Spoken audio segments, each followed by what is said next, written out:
Hello everyone, आप सभी का स्वागत है आपके अपने यूट्यूब चैनल पर। आज की वीडियो में हम जानने वाले हैं राजस्थान की शिक्षा में बढ़ते कदम यानी RKSMB के कार्यक्रम के बारे में। यदि आप हमारे चैनल पर पहली बार आए हैं तो कृपया हमारे चैनल को सब्सक्राइब करें ताकि शिक्षा विभाग से संबंधित नवीनतम अपडेट आपको सबसे पहले मिल सकें।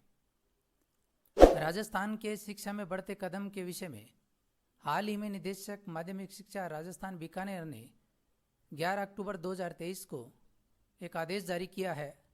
राजस्थान की शिक्षा में बढ़ते कदम कार्यक्रम के अंतर्गत RKSMB के ऐप के माध्यम से करवाए जाने वाले RKSMB के आकलन फर्स्ट से पूर्व ऐप अभ्यास सत्र के दिशा निर्देश।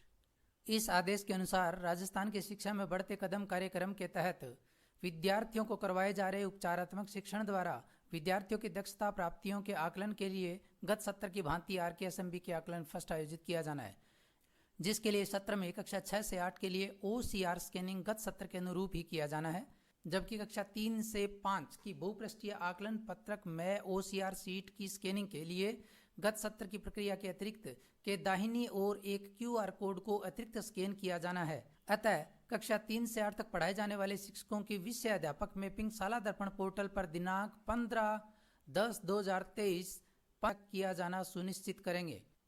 इस हेतु शिक्षकों को ऐप के माध्यम से की जाने वाली आकलन प्रक्रिया में होने वाले बदलावों से अवगत करवाए जाने हेतु RKSMB के ऐप पर दिनांक 16 से 18 अक्टूबर 2023 तक एक अभ्यास सत्र रहेगा। ऐप के प्रयोग का चरणवार विवरण अग्रानुसार अंकित है। कक्षा 3 से 5 के लिए ऐप के उपयोग के चरण: सर्वप्रथम शिक्षक RKSMB के ऐप का स्टाफ लॉगिन के माध्यम से लॉगिन करेंगे। लॉगिन के पश्चात शिक्षक उस कक्षा, सेक्शन तथा विषय का चयन करेंगे जिसके लिए वो OCR सीट अपलोड करना चाहते हैं।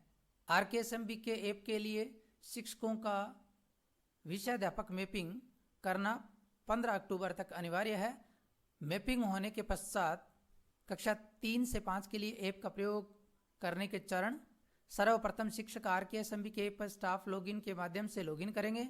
लॉगिन के पश्चात शिक्षक उस कक्षा, सेक्शन तथा विषय का चयन करेंगे जिसके लिए वो OCR सीट अपलोड करना चाहते हैं और स्क्रीन पर प्रदर्शित विद्यार्थियों के नाम में से एक विद्यार्थी का चयन करेंगे।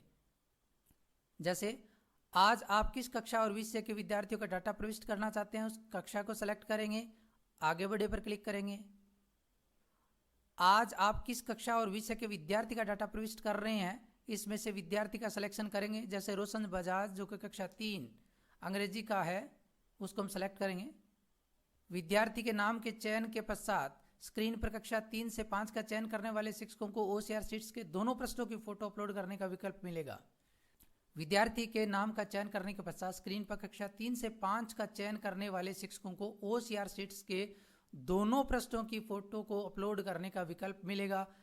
क्योंकि कक्षा 6 से 8 में OCR शीट का एक ही पृष्ठ अपलोड किया जाना है, अतः यह स्क्रीनशॉट में दिखाया गया ऑप्शन कक्षा 6 से 8 चयनित करने वाले शिक्षकों को दिखाई नहीं देगा। यानी कक्षा 3 से 5 RKSMB के विषयाध्यापक हैं, वो जैसे विद्यार्थी का चयन करेंगे उनके सामने डायलॉग बॉक्स खुलेगा जिसमें पेज फर्स्ट और पेज सेकंड अलग अलग अपलोड करने का ऑप्शन है।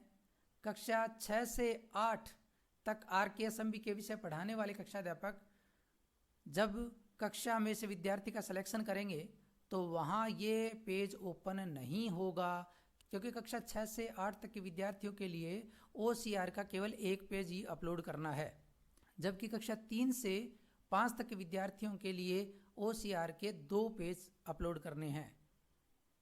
दिखाए गए स्क्रीनशॉट के अनुसार स्क्रीन पर आकलन पत्रक का पेज 1 हरे रंग में हाईलाइट मिलेगा। पेज 1 बटन पर क्लिक करने पर कैमरे द्वारा स्कैनिंग का ऑप्शन मिलेगा। जैसे हम पेज 1 पर क्लिक करेंगे कैमरा ओपन हो जाएगा। अब ध्यान देने योग्य मुख्य बात यह है कि कक्षा 3 से 5 के शिक्षक को OCR पेपर के दाहिने शीर्ष पर एक अपेक्षाकृत बड़े QR कोड को स्कैन करना होगा। यानी OCR पेपर के दाहिनी साइड में यहाँ पर एक QR कोड होगा, सबसे पहले उसे स्कैन करना है। पिछले सत्र में जब OCR अपलोड किया गया था तो ये प्रक्रिया उसमें नहीं थी। अब की बार आकलन में QR कोड को सबसे पहले स्कैन करना है। QR कोड स्कैन पर पॉपअप में विद्यार्थियों का प्रासंगिक डेटा उक्तानुसार प्रदर्शित होगा। जैसे हम QR कोड को स्कैन करेंगे, विद्यार्थी का नाम, पिता का नाम, कक्षा और विषय आएगा और OCR उत्तर पत्रिका सेट ए प्रदर्शित होगा। प्रदर्शित डाटा सही होने की स्थिति में शिक्षक आगे बढ़े पर क्लिक करेंगे। आगे बढ़े टैब पर क्लिक करने पर शिक्षक को कैमरे का ऑप्शन पुनः क्लिक करने के लिए तैयार मिलेगा। अब शिक्षक को वास्तविक OCR शीट्स के सभी पृष्ठों की क्रमवार फोटो क्लिक करनी है। फोटो क्लिक करने पर स्क्रीन पर सत्यापन के लिए क्या विद्यार्थी का नाम अपलोड की गई फोटो से मेल खाता है प्रदर्शित होगा। इसे सत्यापित करें और आगे बढ़े पर क्लिक करें। आगे बढ़े पर क्लिक करने पर विद्यार्थी का पेज 1 अपलोड हो गया है प्रदर्शित होगा। इसी प्रकार दूसरा पेज स्कैन किया जाना है। यदि अपलोड की गई फोटो में कोई बदलाव करना चाहें या सबमिट करने के बाद दोबारा अपलोड करना चाहें तो कर सकते हैं। यानी कक्षा 3 से 5 के विद्यार्थियों का ऐप के माध्यम से कैसे अपलोड करेंगे। सबसे पहले लॉगिन करेंगे। लॉगिन करने के बाद कक्षा और विद्यार्थी का सिलेक्शन करेंगे और सिलेक्शन करने के बाद जो पेज ओपन होगा उसमें दाहिनी तरफ QR कोड है। सबसे पहले उस QR कोड को स्कैन करना है। जैसे QR कोड को स्कैन करेंगे विद्यार्थी की डिटेल आएगी, उसको सत्यापित करेंगे। सत्यापित करने के बाद OCR पेज फर्स्ट जो है उसको अपलोड करना है। पेज फर्स्ट अपलोड करने के पश्चात मैसेज आएगा, इस विद्यार्थी का पेज फर्स्ट अपलोड हो गया है। पेज फर्स्ट फ्रंट पेज है और पेज सेकंड पीछे का पेज। इस विद्यार्थी का पेज फर्स्ट अपलोड हो गया है। अब हम समझते हैं कि पेज फर्स्ट कौन सा है, पेज सेकंड कौन सा है। जो फ्रंट पेज होगा, जो मेन पेज होगा जिसमें विद्यार्थी की डिटेल्स लिखी होगी वो पेज फर्स्ट है। पीछे का पेज सेकंड है। जब हमने पेज फर्स्ट को अपलोड कर दिया है उसके बाद पेज सेकंड ग्रीन हो जाएगा, उस पर क्लिक करना है और उसके बाद फर्स्ट पेज की तरह और उसके बाद पेज सेकंड अपलोड करे पर क्लिक करेंगे। कैमरा ओपन होगा। पेज सेकंड की फोटो क्लिक करते हुए सत्यापित कर आगे बढ़े पर क्लिक करेंगे। इस प्रकार कक्षा 3 से 5 के विद्यार्थियों की OCR अपलोड करनी है। कक्षा 6 से 8 के लिए ऐप का उपयोग का चरण। कक्षा 6 से 8 के विद्यार्थियों के लिए पृष्ठ चयन स्क्रीन नहीं दिखाई देगी क्योंकि वहां केवल फर्स्ट पेज ही पृष्ठ अपलोड किया जाना है। यानी अभी जब कक्षा 3 से 5 में हमने देखा था पेज फर्स्ट और पेज सेकंड अलग अलग ऑप्शन थे, जबकि कक्षा 6 से 8 के विद्यार्थियों का जब OCR अपलोड करेंगे तो वहां पर वो पेज ओपन नहीं होगा। QR कोड स्कैनिंग की प्रक्रिया भी कक्षा 6 से 8 के लिए नहीं करवाई जाएगी। जैसे राइट साइड में कक्षा 3 से 5 के विद्यार्थियों के लिए QR कोड था, पहले उसको स्कैन करना था, फिर डिटेल्स सत्यापित करनी थी। लेकिन कक्षा 6 से 8 के विद्यार्थियों के लिए QR कोड स्कैनिंग की प्रक्रिया भी नहीं रहेगी। शेष प्रक्रिया कक्षा 3 से 5 के विद्यार्थियों के अनुरूप ही रहेगी। यानी OCR स्कैन करना है, सत्यापित करना है और आगे बढ़े पर क्लिक करना है।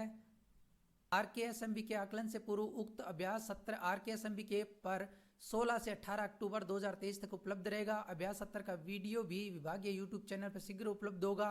जैसा कि वीडियो में आपको पूर्व में अवगत करवाया था, RKSMB के ऐप पर दिनांक 16 से 18 अक्टूबर 2023 तक एक अभ्यास सत्र रहेगा।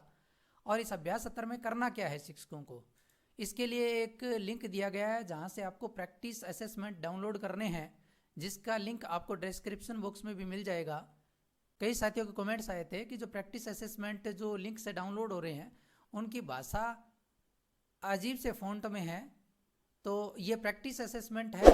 शिक्षकों को ये डाउनलोड करके प्रिंट निकाल करके उनको प्रैक्टिस करवाने के लिए, अभ्यास करवाने के उद्देश्य से ये दिए गए हैं। इनको डाउनलोड करके प्रिंट निकाल करके बताई गई प्रक्रिया के अनुसार आपको अभ्यास करना है। अभ्यास की दिनांक 16 से 18 अक्टूबर रहेगी और 15 अक्टूबर तक आपके विद्यालय के शाला दर्पण लॉगिन से RKSMB के लिए विषयाध्यापक मैपिंग हो जानी आवश्यक है, क्योंकि मैपिंग होने के 24 घंटे बाद तक डाटा अपडेट होता है।